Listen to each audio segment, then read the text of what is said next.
Any man worth his salt has noticed that when he has a full sack, for some reason, women seem to be acting a little bit more strange around him. Maybe she, who normally looks men in the eyes and can talk to anybody, all of a sudden, she can't really look at you in the eyes. You might even think that she hates you, when in reality, and in the truth, she actually just can't stand to look at you because she gets so giddy and excited. And then there are other times where maybe she does hate you, but I have yet to experience or see a man who is worth his salt and have a woman who, when she knows that he has a full sack, like he's not like a player necessarily, but he's a godly bad boy with a full sack. For some reason, women just cannot help themselves. They hate to love this type of man.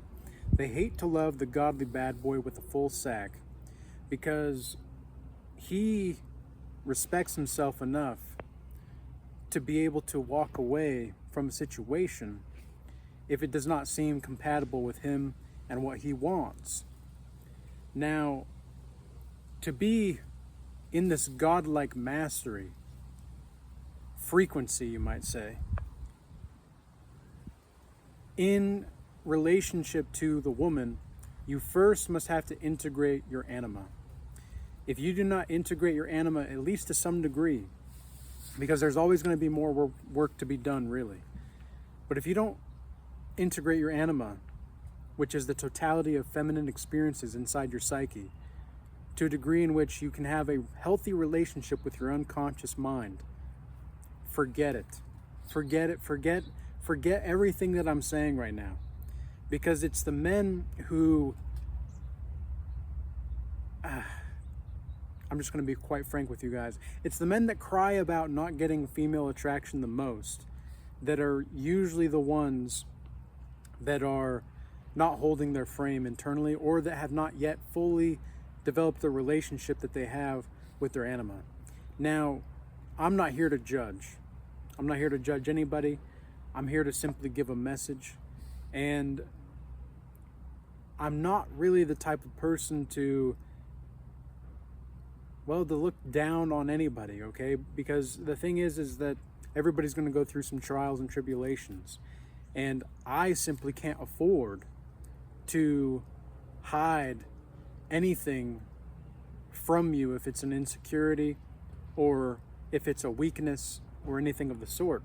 Because when I embrace it and I own it, that vulnerability is actually a strength. And this is something else that women, they will act weird around the man who is vulnerable because they're not really used to seeing a man like this.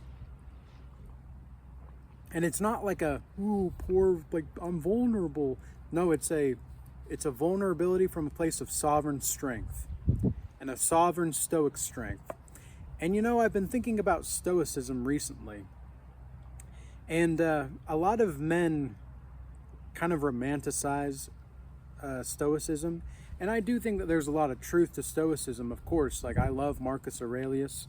I love Seneca. I think they have beautiful things to say and articulate themselves in a fantastic way. But the woman, the healthy woman, let's say, she doesn't want a man that just doesn't feel anything, or at least doesn't look like he feels anything. I've always had better relationships with women, no matter what type of relationship it is, whether it's professional or whether it's romantic or just whatever. Whenever I'm just there to be a little bit more fun with them, I'm having more fun with them. I'm just living in the spirit of the moment with a sense of playfulness a little bit more. And it's not that she doesn't respect me, because a lot of men will think that, oh, well, if I'm too goofy, she's not going to respect me. It's like, well, yeah, but don't be goofy. I'm not necessarily recommending you to be goofy. I'm recommending you to be playful. And I'm not even advising you here because I don't believe in advice, okay? But women, when you're playful with them, they sometimes get so giddy that they don't even know what to do. And even if you are just chilling out, if you're just being the chill dude with a full sack, women will sometimes not even know what to do. Like today, one of the reasons I wanted to talk about this topic is because I had something happen at the gym today. I was just being myself, and the woman that I was communicating with professionally, I could tell that she just like, she was just kind of acting weird, man. I mean, she was kind of acting strange. And she was like trying to hide that she liked me, but she couldn't hide that she liked me. And whenever she looked into my eyes, she just kind of like giggled and looked down. I mean, because I wasn't even trying to like talk to her in a certain way. I was just trying to communicate about information about, my gym membership and such. And it really wasn't a crazy interaction. But I do know that she knows, because I know who her friends are and I know who she talks to. I know that she is aware of the types of ways in which I move, and I've developed a gallant reputation, you might say, amongst the population in my community for the ways in which I behave around women. Because there goes the noise. There it is. Now we know it's a real fire video, because that's when we know, when the noise campaigns start, that's when we know it's a fire video. But yeah, I mean, I've developed a gallant reputation, and not because I've, aimed to be that necessarily, just kind of happened that way. The godlike mastery life chose me. I did not choose this godlike mastery life. The godly bad boy life chose me. I did not choose the godly bad boy life. This is why I can just chill out and be in the sun, drinking some coffee after the gym, enjoying my sovereign timeline to the best of my ability, and celebrating the sovereignty, because that's something else. I think that's what women really notice when they realize that you have the full sack, and when they realize that you're not someone who just plays around. Because I'll tell you a story, okay? Some of the Regal Change old timers might know this story, but the newer subscribers of this channel might not know the story. So this one time, I found out that this woman who I was talking to, she was in a relationship, and she lied to me for a certain amount of time, and then she, oh, by the way, I have I have a boyfriend and I'm dating someone. Okay. So I just dropped it. I just dropped her like she was, a hot potato. And sure enough, the next day, I decided, I don't know what got into me exactly, and I don't really like to phrase it that way, because it wasn't like a spirit that got into me. It was just, this is how I want to express myself in this way. And so I wrote down on a little piece of note paper, I said, she can do what she likes, but with him, no fleeing of any kind will be tolerated. Now, I've done a lot of this type of stuff, phrasing these words differently with different types of women when I find out who they really are. And it's kind of my way of, I don't know, it's just my way of expressing myself. I like to write things down, and I have a affinity for the theatrical, you might say. And I think this is one of the reasons why women tend to like me in a certain type of way, because, and again, I'm not flexing here, I'm just saying that that's just what it is, because I'm kind of theatrical in how I do things. I think this is one of the other reasons why being stoic isn't always the best route, is because women kind of like that drama. They like to participate in the feelings of the drama. And I know this, and I play into this to the best of my ability. And I just have fun with it. But anyway, I wrote that on the piece of paper, and boy oh boy, for the next like 3 weeks after that, I had all different types of women coming at me, trying to get me, and at least my attention. And it was interesting because that moment, it was like women absolutely have this like collective consciousness. Okay, women, I genuinely think, I don't even like to say think it, because I've seen it so much that I don't even need to think about it. Women have this communal consciousness where, because Carl Jung has talked about the collective consciousness and the collective unconscious. In my book, the Book of Oldishness, I outline how man has access to the collective consciousness in a particular type of way, but women are already embedded in the collective consciousness, and women amongst women have this type of collective consciousness in their frame of mind as well. But they don't always recognize it. And so this is one of the reasons why women can just like seem to smell when you have other women going after you. Or women just seem to like, they have this strange ability to adapt to how you would perceive them to, like she wants to be sexy for you, like how she wants to be sexy for how you see her to be sexy, right? That's how you know a woman actually genuinely desires you. And because yeah, she wants to look good for you and be good for you. But yeah, I mean, it was just a very peculiar thing, and I've done this so much because there's another time where there was a woman who she was like 20 at the time, and I was maybe 26. So this is a few years ago, and I wrote on a piece of paper, and I gave it to her. And on the piece of paper, I said, "A man wants a woman with a vision, not a girl seeking attention."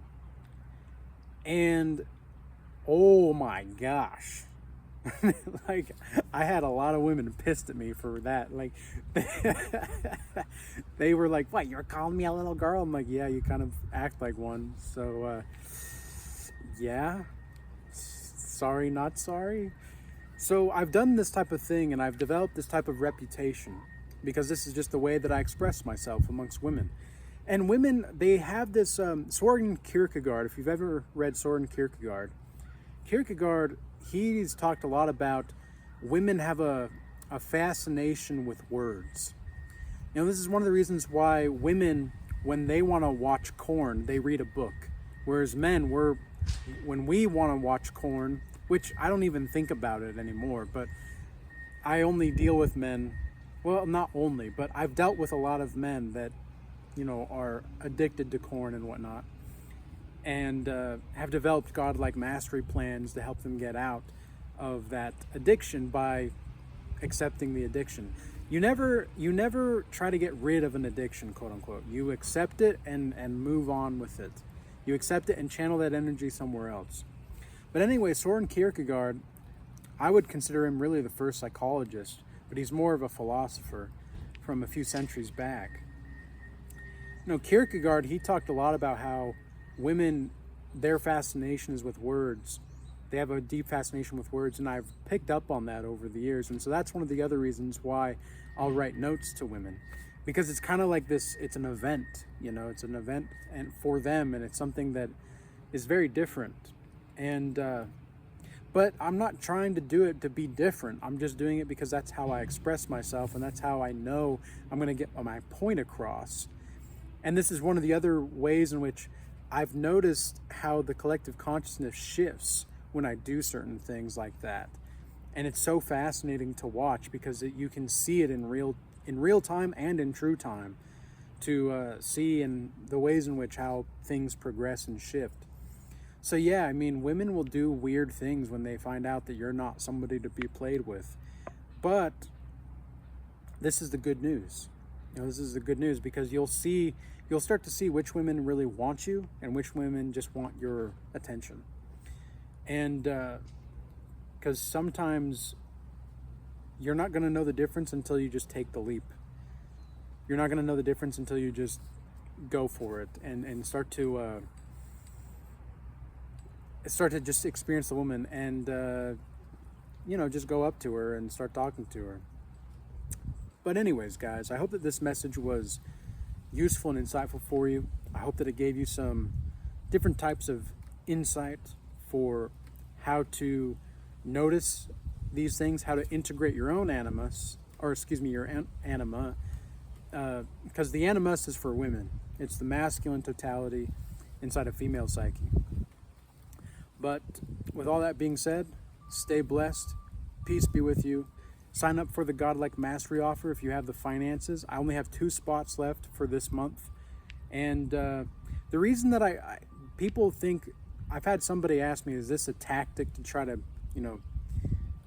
get people to buy in? It's like, well, not really. Like, it's more of just, I put so much effort and attention to my Godlike Mastery clients that I just don't have the time to do otherwise. Because, we'll meet once a week and then I have to tailor their custom rituals. I'm going to check in with them every day. I'm going to do this. I'm going to do, I'm very involved with their life. And I'm very consistent in their lives. So it's not really a tactic, okay? And as I've mentioned before, any system worth its salt is going to help you get out of systems. That's also one of the other ways in which I'm utilizing the architecture of the Godlike Mastery offer that I have. So that's really the main focus there. It's not like a tactic. It's more of just like, I have to focus on these people and I can only handle so much I'm only one man. And I'm everywhere and anywhere because of the alchemical gold in my full sack.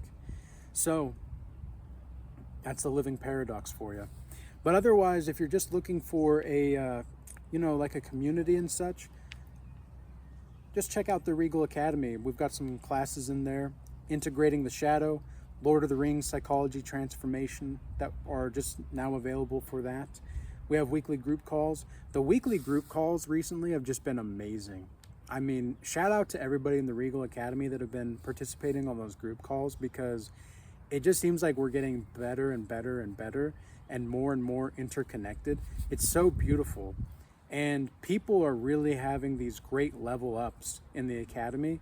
And I'm just so pleased and I'm so grateful to be playing this role, of the architecture and the architect for the Academy. So with all that being said, cheers, peace be with you, and until next time.